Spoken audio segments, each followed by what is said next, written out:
Chapter 1. I Go to Styles. The intense interest aroused in the public by what was known at the time as the Styles case has now somewhat subsided. Nevertheless, in view of the worldwide notoriety which attended it, I have been asked, both by my friend Poirot and the family themselves, to write an account of the whole story. This, we trust, will effectually silence the sensational rumors which still persist.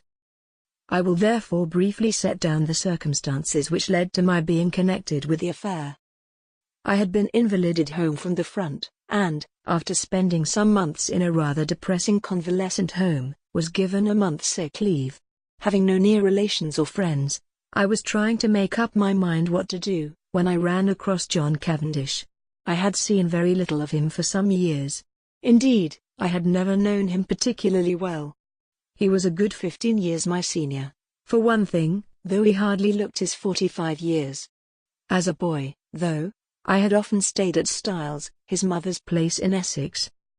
We had a good yarn about old times, and it ended in his inviting me down to Styles to spend my leave there. "The mater will be delighted to see you again after all those years," he added. "Your mother keeps well?" I asked. "Oh, yes. I suppose you know that she is married again?" I am afraid I showed my surprise rather plainly. Mrs. Cavendish, who had married John's father when he was a widower with 2 sons, had been a handsome woman of middle age as I remembered her. She certainly could not be a day less than 70 now. I recalled her as an energetic, autocratic personality, somewhat inclined to charitable and social notoriety, with a fondness for opening bazaars and playing the Lady Bountiful. She was a most generous woman, and possessed a considerable fortune of her own. Their country place, Styles Court, had been purchased by Mr. Cavendish early in their married life. He had been completely under his wife's ascendancy, so much so that, on dying, he left the place to her for her lifetime, as well as the larger part of his income, an arrangement that was distinctly unfair to his 2 sons. Their stepmother, however, had always been most generous to them. Indeed, they were so young at the time of their father's remarriage that they always thought of her as their own mother. Lawrence, the younger, had been a delicate youth. He had qualified as a doctor but early relinquished the profession of medicine, and lived at home while pursuing literary ambitions, though his verses never had any marked success. John practiced for some time as a barrister, but had finally settled down to the more congenial life of a country squire. He had married 2 years ago, and had taken his wife to live at Styles, though I entertained a shrewd suspicion that he would have preferred his mother to increase his allowance, which would have enabled him to have a home of his own. Mrs. Cavendish, however, was a lady who liked to make her own plans, and expected other people to fall in with them, and in this case she certainly had the whip hand, namely, the purse strings. John noticed my surprise at the news of his mother's remarriage and smiled rather ruefully. "Rotten little bounder too," he said savagely. "I can tell you, Hastings, it's making life jolly difficult for us." "As for Evie, you remember Evie?" "No." "Oh, I suppose she was after your time. She's the mater's factotum, companion, jack of all trades. A great sport old Evie. Not precisely young and beautiful, but as game as they make them." "You were going to say?" "Oh, this fellow. He turned up from nowhere, on the pretext of being a second cousin or something of Evie's, though she didn't seem particularly keen to acknowledge the relationship. The fellow is an absolute outsider, anyone can see that. He's got a great black beard, and wears patent leather boots in all weathers. But the mater cottoned to him at once, took him on as secretary. You know how she's always running 100 societies?" I nodded. "Well, of course the war has turned the hundreds into thousands. No doubt the fellow was very useful to her. But you could have knocked us all down with a feather when, 3 months ago, she suddenly announced that she and Alfred were engaged. The fellow must be at least 20 years younger than she is. It's simply barefaced fortune hunting, but there you are, she is her own mistress, and she's married him. It must be a difficult situation for you all." "Difficult? It's damnable." Thus it came about that, 3 days later, I descended from the train at Styles St. Mary, an absurd little station, with no apparent reason for existence, perched up in the midst of green fields and country lanes. John Cavendish was waiting on the platform, and piloted me out to the car. Got a drop or two of petrol still, you see, he remarked. Mainly owing to the mater's activities. The village of Styles St. Mary was situated about 2 miles from the little station, and Styles Court lay a mile the other side of it. It was a still, warm day in early July. As one looked out over the flat Essex country, lying so green and peaceful under the afternoon sun, it seemed almost impossible to believe that, not so very far away, a great war was running its appointed course. I felt I had suddenly strayed into another world. As we turned in at the lodge gates, John said, "I'm afraid you'll find it very quiet down here, Hastings." "My dear fellow, that's just what I want." "Oh, it's pleasant enough if you want to lead the idle life. I drill with the volunteers twice a week, and lend a hand at the farms. My wife works regularly on the land. She is up at 5 every morning to milk, and keeps at it steadily until lunchtime. It's a jolly good life taking it all round if it weren't for that fellow Alfred Inglethorpe." He checked the car suddenly, and glanced at his watch. "I wonder if we've time to pick up Cynthia." "No, she'll have started from the hospital by now." "Cynthia? That's not your wife?" "No, Cynthia is a protégée of my mother's, the daughter of an old schoolfellow of hers, who married a rascally solicitor. He came a cropper, and the girl was left an orphan and penniless. My mother came to the rescue, and Cynthia has been with us nearly 2 years now. She works in the Red Cross hospital at Tadminster, 7 miles away." As he spoke the last words, we drew up in front of the fine old house. A lady in a stout tweed skirt, who was bending over a flower bed, straightened herself at our approach. "Hello, Evie. Here's our wounded hero. Mr. Hastings, Miss Howard." Miss Howard shook hands with a hearty, almost painful, grip. I had an impression of very blue eyes in a sunburnt face. She was a pleasant-looking woman of about 40, with a deep voice, almost manly in its stentorian tones, and had a large sensible square body, with feet to match these last encased in good thick boots. Her conversation, I soon found, was couched in the telegraphic style. "Weeds grow like house afire. Can't keep even with 'em. She'll press you in. Better be careful." "I'm sure I shall be only too delighted to make myself useful," I responded. "Don't say it. Never does. Wish you hadn't later." "You're a cynic, Evie," said John, laughing. "Where's tea today, inside or out?" "Out. Too fine a day to be cooped up in the house." "Come on then, you've done enough gardening for today. The laborer is worthy of his hire, you know. Come and be refreshed." "Well," said Miss Howard, drawing off her gardening gloves, "I'm inclined to agree with you." She led the way round the house to where tea was spread under the shade of a large sycamore. A figure rose from one of the basket chairs, and came a few steps to meet us. "My wife, Hastings," said John. I shall never forget my first sight of Mary Cavendish.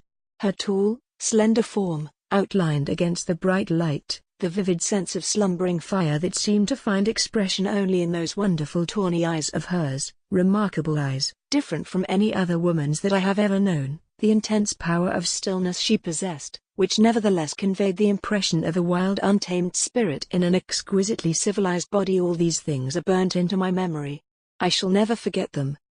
She greeted me with a few words of pleasant welcome in a low clear voice, and I sank into a basket chair feeling distinctly glad that I had accepted John's invitation. Mrs. Cavendish gave me some tea, and her few quiet remarks heightened my first impression of her as a thoroughly fascinating woman. An appreciative listener is always stimulating, and I described, in a humorous manner, certain incidents of my convalescent home, in a way which, I flatter myself, greatly amused my hostess. John, of course, good fellow though he is, could hardly be called a brilliant conversationalist. At that moment a well-remembered voice floated through the open French window near at hand. "Then you'll write to the Princess after tea, Alfred?" "I'll write to Lady Tadminster for the second day, myself. Or shall we wait until we hear from the Princess? In case of a refusal, Lady Tadminster might open it the first day, and Mrs. Crosby the second. Then there's the Duchess about the school fete." There was the murmur of a man's voice, and then Mrs. Inglethorpe's rose in reply. "Yes, certainly. After tea will do quite well. You are so thoughtful, Alfred dear. The French window swung open a little wider, and a handsome white-haired old lady, with a somewhat masterful cast of features, stepped out of it onto the lawn.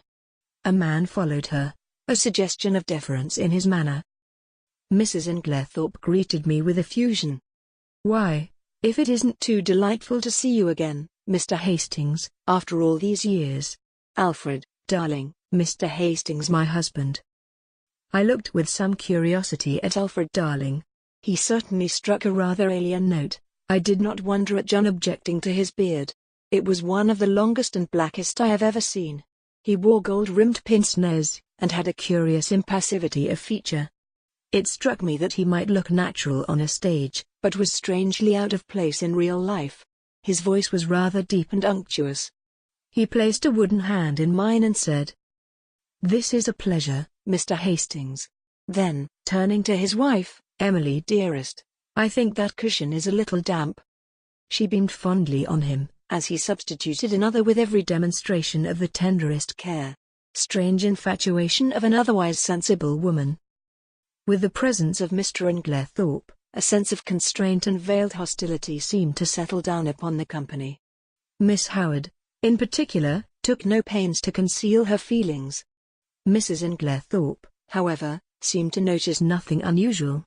Her volubility, which I remembered of old, had lost nothing in the intervening years, and she poured out a steady flood of conversation, mainly on the subject of the forthcoming bazaar which she was organizing and which was to take place shortly.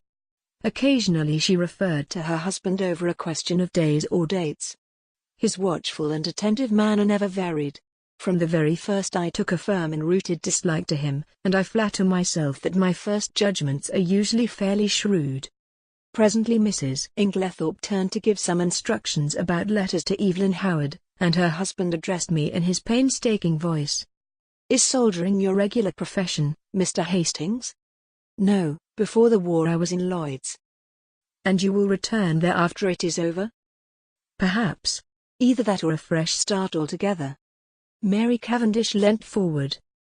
"What would you really choose as a profession, if you could just consult your inclination?" "Well, that depends." "No secret hobby?" she asked. "Tell me you're drawn to something? Everyone is usually something absurd." "You'll laugh at me." She smiled. "Perhaps. Well, I've always had a secret hankering to be a detective." "The real thing, Scotland Yard? Or Sherlock Holmes?" "Oh, Sherlock Holmes by all means. But really, seriously, I'm awfully drawn to it. I came across a man in Belgium once, a very famous detective, and he quite inflamed me. He was a marvelous little fellow.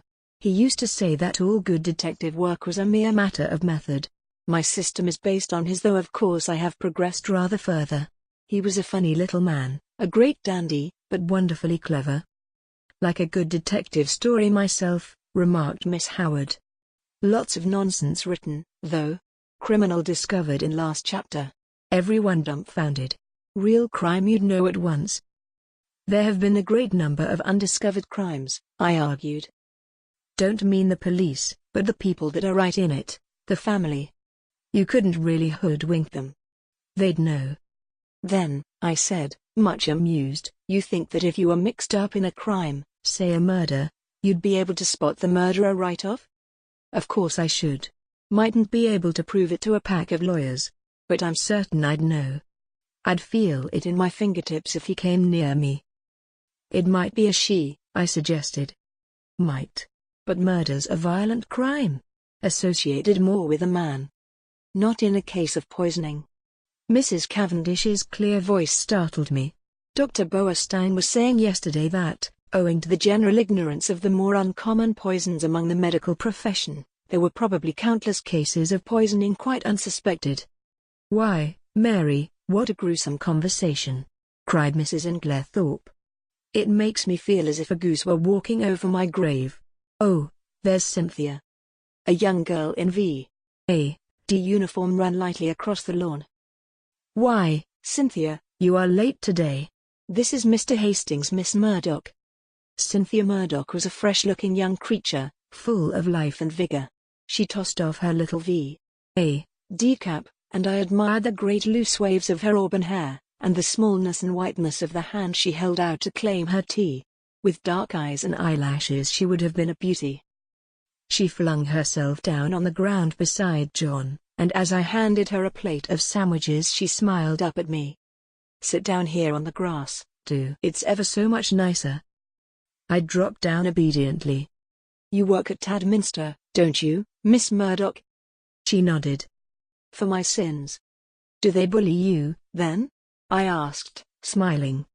"I should like to see them," cried Cynthia with dignity. "I have got a cousin who is nursing," I remarked. "And she is terrified of sisters." "I don't wonder. Sisters _are_, you know, Mr. Hastings. They simply _are_. You've no idea. But I'm not a nurse, thank heaven, I work in the dispensary." "How many people do you poison?" I asked, smiling. Cynthia smiled too. "Oh, hundreds," she said. "Cynthia," called Mrs. Inglethorpe, "do you think you could write a few notes for me?" "Certainly, Aunt Emily." She jumped up promptly, and something in her manner reminded me that her position was a dependent one, and that Mrs. Inglethorpe, kind as she might be in the main, did not allow her to forget it. My hostess turned to me. "John will show you your room. Supper is at 7:30. We have given up late dinner for some time now.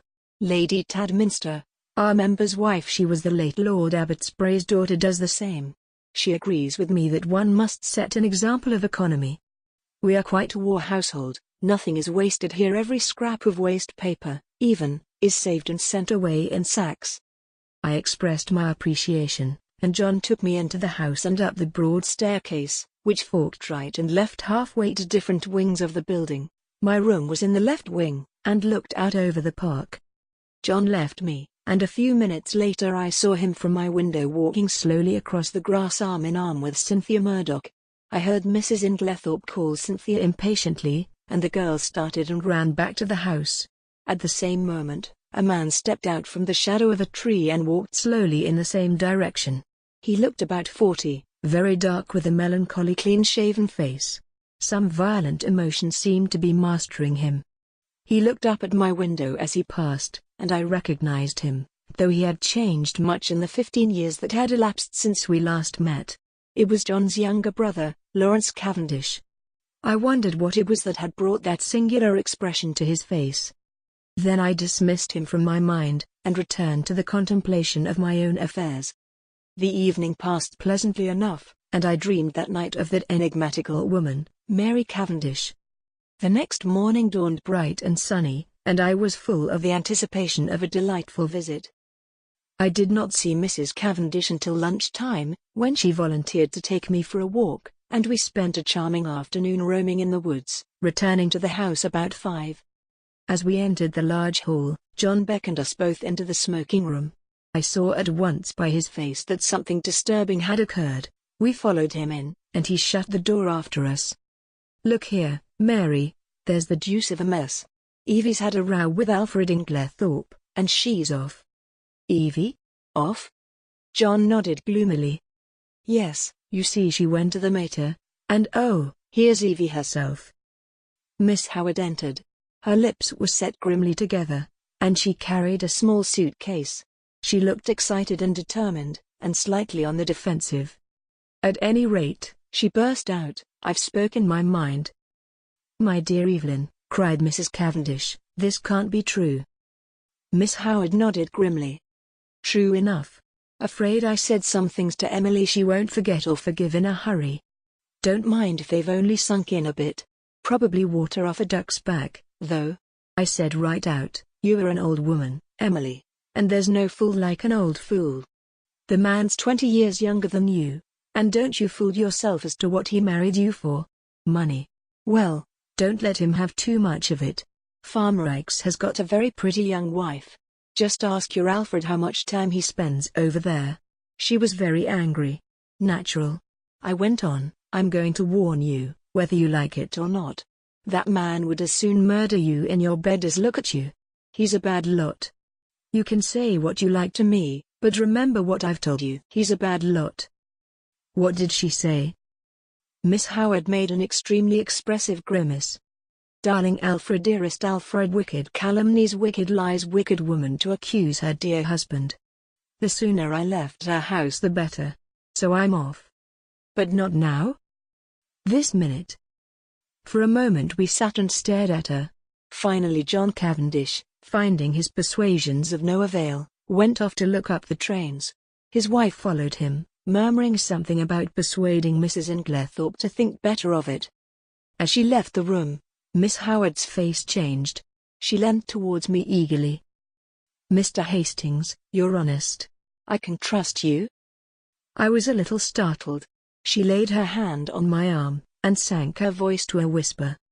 "Look after her, Mr. Hastings. My poor Emily. There are a lot of sharks, all of them. Oh, I know what I'm talking about. There isn't one of them that's not hard up and trying to get money out of her. I've protected her as much as I could. Now I'm out of the way, they'll impose upon her." "Of course, Miss Howard," I said, "I'll do everything I can, but I'm sure you're excited and overwrought." She interrupted me by slowly shaking her forefinger. "Young man, trust me. I've lived in the world rather longer than you have. All I ask you is to keep your eyes open. You'll see what I mean." The throb of the motor came through the open window, and Miss Howard rose and moved to the door. John's voice sounded outside. With her hand on the handle, she turned her head over her shoulder, and beckoned to me. "Above all, Mr. Hastings, watch that devil, her husband." There was no time for more. Miss Howard was swallowed up in an eager chorus of protests and goodbyes. The Inglethorpes did not appear. As the motor drove away, Mrs. Cavendish suddenly detached herself from the group, and moved across the drive to the lawn to meet a tall bearded man who had been evidently making for the house. The color rose in her cheeks as she held out her hand to him. "Who is that?" I asked sharply, for instinctively I distrusted the man. "That's Dr. Bauerstein," said John shortly. "And who is Dr. Bauerstein?" "He's staying in the village doing a rest cure, after a bad nervous breakdown. He's a London specialist, a very clever man, one of the greatest living experts on poisons, I believe." "And he's a great friend of Mary's," put in Cynthia, the irrepressible. John Cavendish frowned and changed the subject. "Come for a stroll, Hastings. This has been a most rotten business." She always had a rough tongue, but there is no stauncher friend in England than Evelyn Howard. He took the path through the plantation, and we walked down to the village through the woods which bordered one side of the estate. As we passed through one of the gates on our way home again, a pretty young woman of gypsy type coming in the opposite direction bowed and smiled. "That's a pretty girl," I remarked appreciatively. John's face hardened. "That is Mrs. Rikes. The one that Miss Howard—" "Exactly," said John, with rather unnecessary abruptness. I thought of the white-haired old lady in the big house, and that vivid wicked little face that had just smiled into ours, and a vague chill of foreboding crept over me. I brushed it aside. "Styles is really a glorious old place," I said to John. He nodded rather gloomily. "Yes, it's a fine property. It'll be mine someday, should be mine now by rights, if my father had only made a decent will. And then I shouldn't be so damned hard up as I am now." "Hard up, are you?" "My dear Hastings, I don't mind telling you that I'm at my wit's end for money." "Couldn't your brother help you?" "Lawrence? He's gone through every penny he ever had, publishing rotten verses in fancy bindings. No, we're an impecunious lot. My mother's always been awfully good to us, I must say. That is, up to now. Since her marriage, of course," he broke off, frowning. For the first time I felt that, with Evelyn Howard, something indefinable had gone from the atmosphere. Her presence had spelt security. Now that security was removed and the air seemed rife with suspicion. The sinister face of Dr. Bauerstein recurred to me unpleasantly. A vague suspicion of everyone and everything filled my mind. Just for a moment I had a premonition of approaching evil.